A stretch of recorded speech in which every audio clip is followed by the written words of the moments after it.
Hello everyone. Today's talk is titled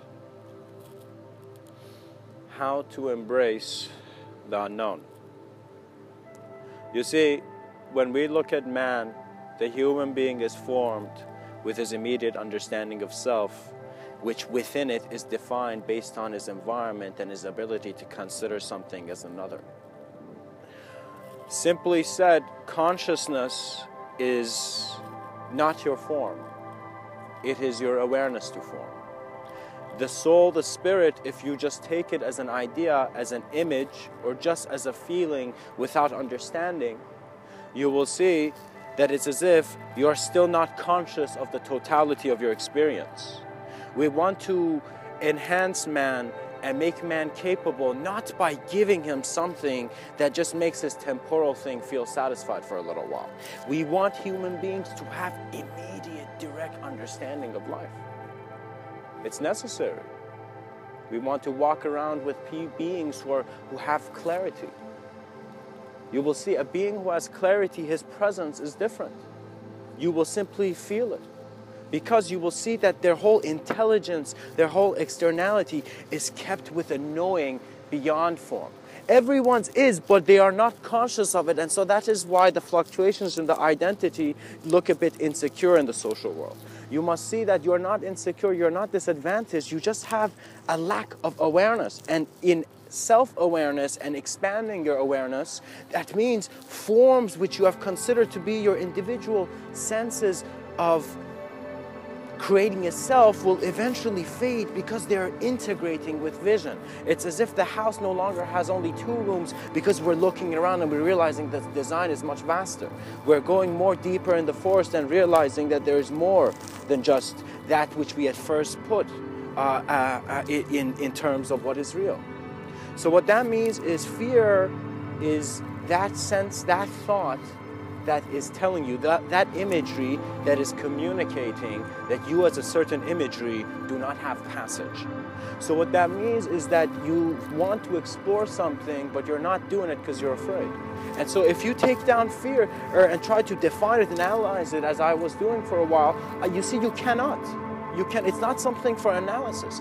Fear is something that is found in a certain dynamic experience. So regardless of how much we try to be thinkers and go on a slab of stone and just put our fingers on our chin and begin thinking, regardless of how much we try to find a thinker to, in a sense, align our understanding of self, the self is transcendental. This idea means that your immediate sensory perception is not the only actuality of your being. Your experience is connecting many things. And as you are present now, as you are here, as many beings have communicated to many beings who were aware of the core of life in its pure emptiness, would communicate to other beings, do not look for truth, but become aware of the knowing that you are, which is keeping you existent here. Recognize the meaning of that dot in the middle of the infinity sign. Let your vision soar like how an eagle knows it can fly. I've noticed man utilizes the relationship of comparison.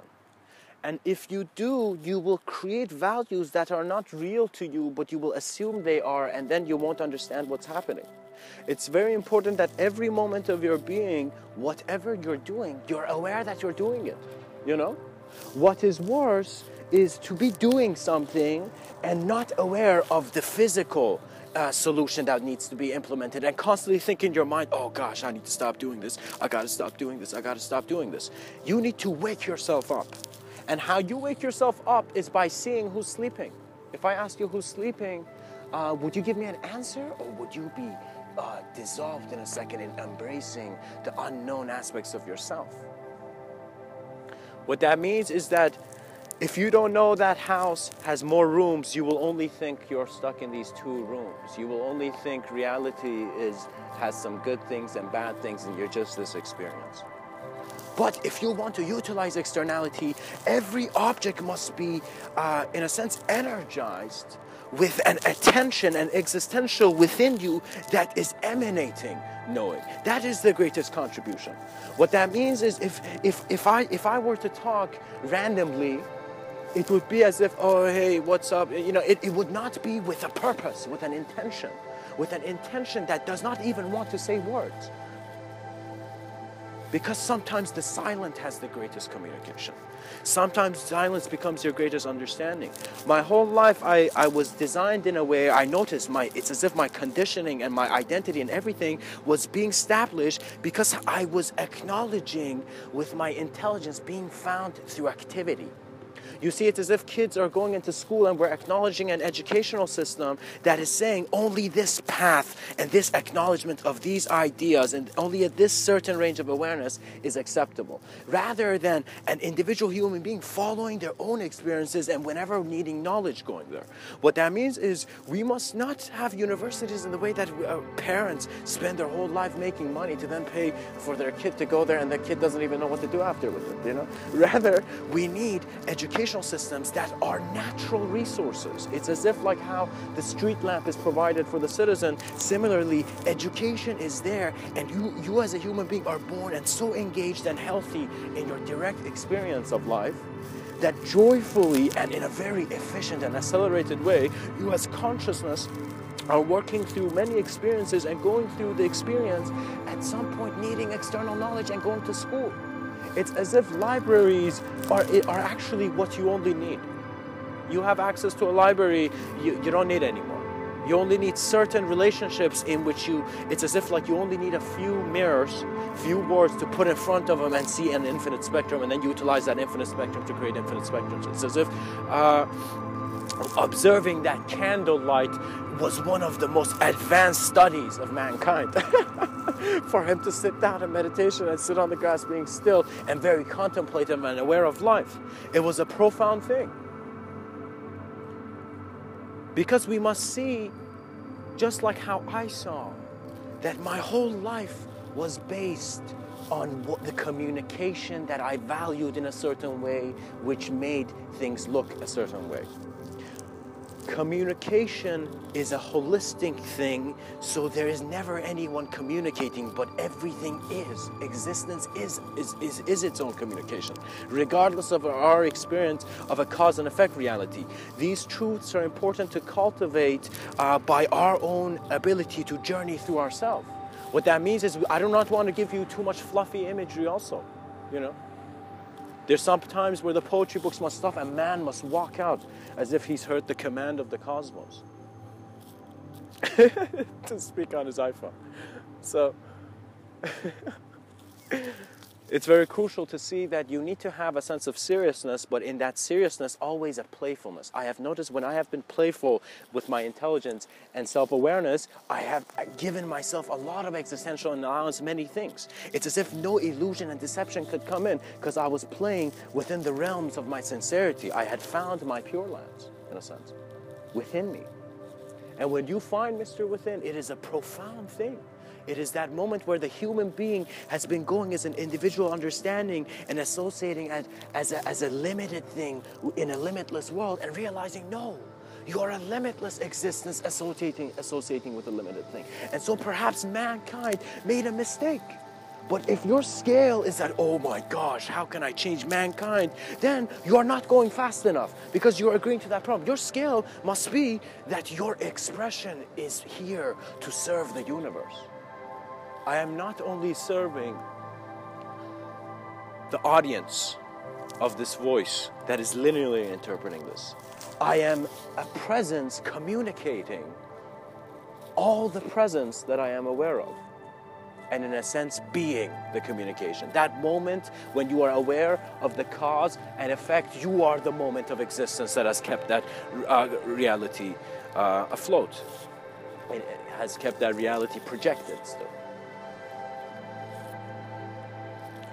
Perception is similar to opening your eyes in the morning, and projection is the world you see. And so the handling of these is to, in a sense, do not find yourself in a condition. So don't say, I'm somewhere right now. But very authentically be like, okay, I don't know where I am, but let me see what the immediate information in my direct experience is. So what that means is, regardless of how much you feel you need certain teachings or to go by certain gurus. Gurus are fascinating beings, but they're working with a certain rhythm. You know, and so right now, society also needs other rhythms. We need that CEO, that student, that perhaps that child, that sage, everyone. We need all human beings to immediately become aware of what direct experience means and to get rid of the veil they are creating by not looking deeply. What that means is that if you don't have your glasses and you're looking at to see whether the grocery store is closed or not from a distance by looking at its light, and you can't tell, it's as if with blurred vision, your reception is limited, and then you're assuming what is real. You must enhance your reception, your self-awareness to the peak where you're seeing you are the observance that is observing an object. You're not an object that is only observing. You are within an observance, and in that sense there's the transcendental quality of the same design that is in our pupil, the same design of our eyes, to be the same design in galaxies.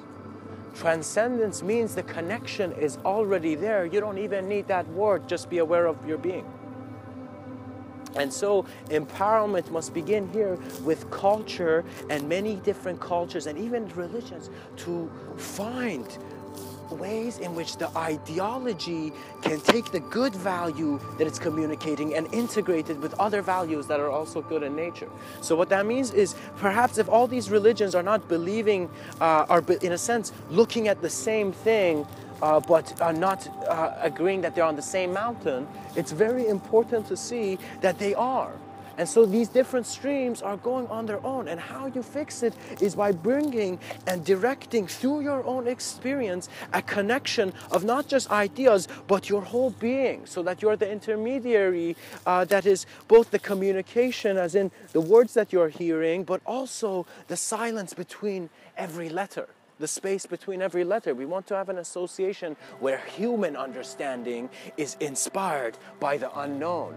And that is when embracing the unknown becomes valuable. Embracing the unknown means new experience in its most clear and, let's say, compassionate way. I don't want to give this too much imagery, but in a compassionate way, in a very direct way where you care for life, and that is why you're looking at it. You will see that novelty is art. And every human being is an artist when they become aware of what they're creating within a moment, within here and now, which possesses the novelty in which creation is existing.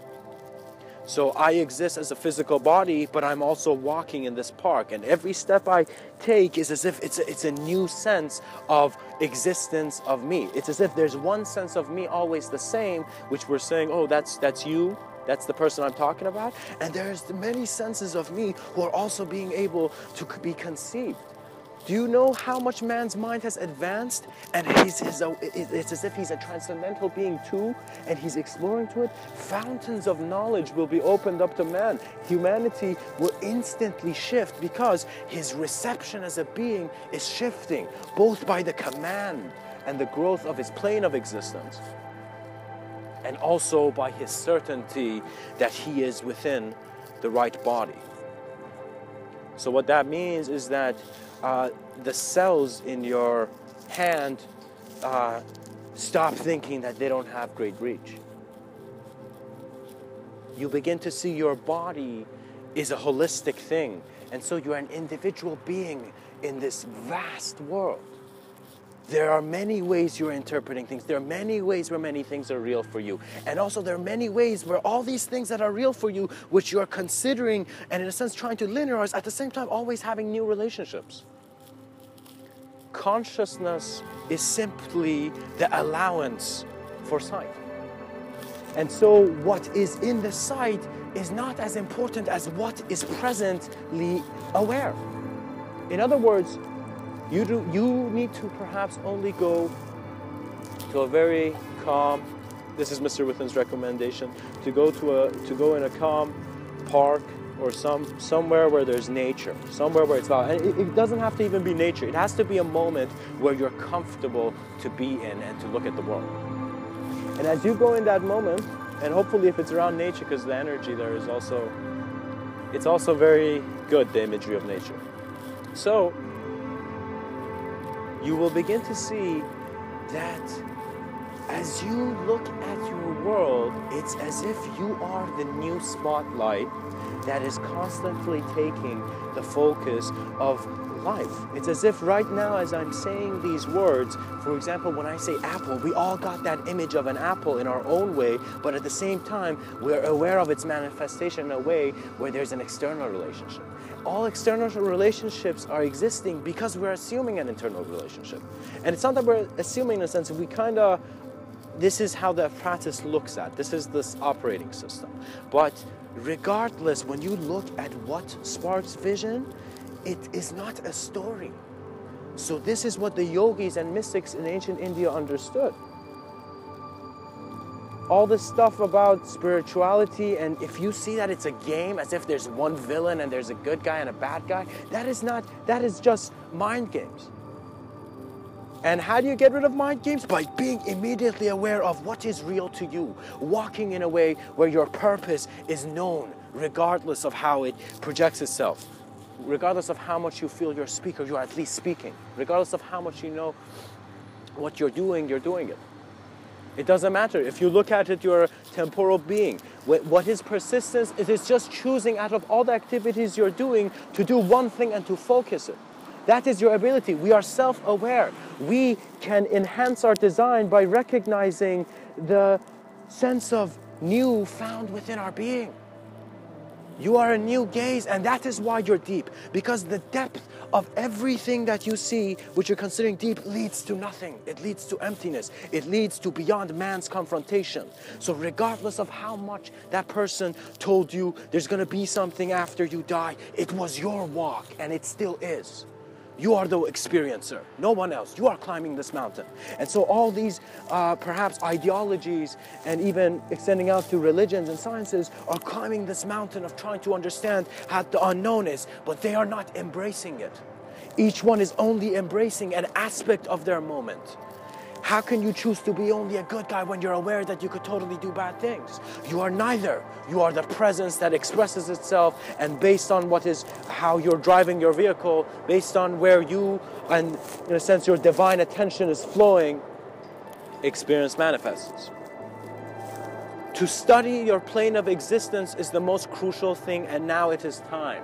In 50 years, phenomenal things will happen, and we must be able to receive them internally on our subtler planes. So just as I'm talking with you, I am also confronting the most chaotic aspects of my ideas, and my vision is flowing because I have such trust in life that for the first time, my trust in presence showed me the presence that I was. My embracing and loving of my unknown revealed to me aspects of the self beyond that which my conception and conditioning could ever tell me. A journey is here to make you into a new man. And so do not stick into thinking you are an old man. Do not think you have aged. Do not keep yourself in that idea, because you will then invest in putting all your newfound understanding and adjusting it to this one sense of not observing a certain reality. I look back at my past, and I was a very quiet kid. At times. And I was quiet because I felt like there was no need to do anything. I was preferenceless, and so it's as if for a second I had reached this point where I had no idea on what I wanted to be because I was so comfortable with all that existed. It's as if I never needed anything to move and I was comfortable being alive. However, I recognize that we are something that in a very profound manner is kept in nothing. And so it's as if I recognize the fact that I was thinking I want to go to heaven is ridiculous in a world where my experience is enhanced by change, where my perception is enhanced by change. So what that means is as if you're going to go see the best movie ever made, and suddenly your friend's like, hey man, do you want to watch this 2-hour YouTube video on why shoes were made or something, you know, whatever. It's just like, it's a ridiculous distraction. And so you must be aware of your subtler planes in which your certainty is not pushing you off your pedestal of what you are conscious of. So what I mean by that is, like, if you know where your house is and someone comes and tells you you don't know where your house is, you don't believe him. Because you see, it's not about belief. Your certainty is projecting that this is real for you, so this is my presence, and that is when you are an expression that does not care, because his care is not coming from an individual source. You are compassionate and as caring as perhaps the greatest tear of joy that could come from the Dalai Lama's eyes in being aware of his presence. Every human being is present. So be aware of how you're present, and it's profound. It's something that has unknown dimensions, and so don't be so arrogant to think you know it all. Don't think that you have a degree and you're an academic and you can communicate things in a certain way that you know the dimensions of life. Because there are certain people who are not in luxury, and we might think that they're not wealthy, but they are having a wealth of experience. They're having moments where they're not eating. They're having moments where they are not comfortable, and the system of the body has to change. It's as if this human being was not born and placed in a position where its answers were external. And so we see it's a great being who goes to suffering and survives because he is internally aware. It's a very great being. It's as if we think there's veterans. No, it's as if we have certain beings come in and manifest in dynamics where their externality is they're about to die. But they maintain themselves. And these guys are simply those amazing people you see walking on the edge of a building, for example, and walking as if they're, walking home. It's very important to see that we must acknowledge ability in the sense that there's an external ability, which is your contribution, and this ability can come from ego, it can come from your collective knowing as the nature of all being, or not all, but you will see also that there's another aspect where there is no longer a need for you to seek the unknown and the unseen, because it is not valuable. In other words, seeking too many stories without having experience is not valuable. It actually creates confusion, and then you will suddenly push yourself and wake yourself up. And plus also, there are certain moments. I've realized space and time are real for a being that keeps reality only to a point where it's boxed in segmented views. We must realize all space and time, all existence is kept within non-existence.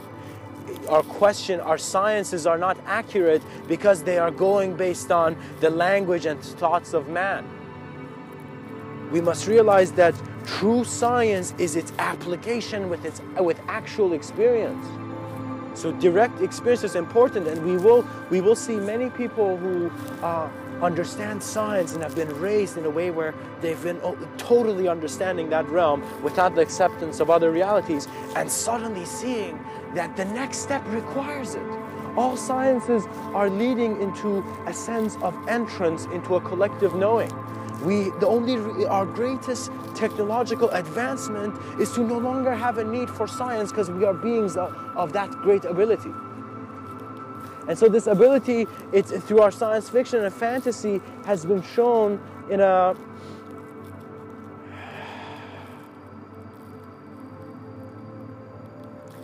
way where it's as if we are intermediaries and passing on the torch to machines.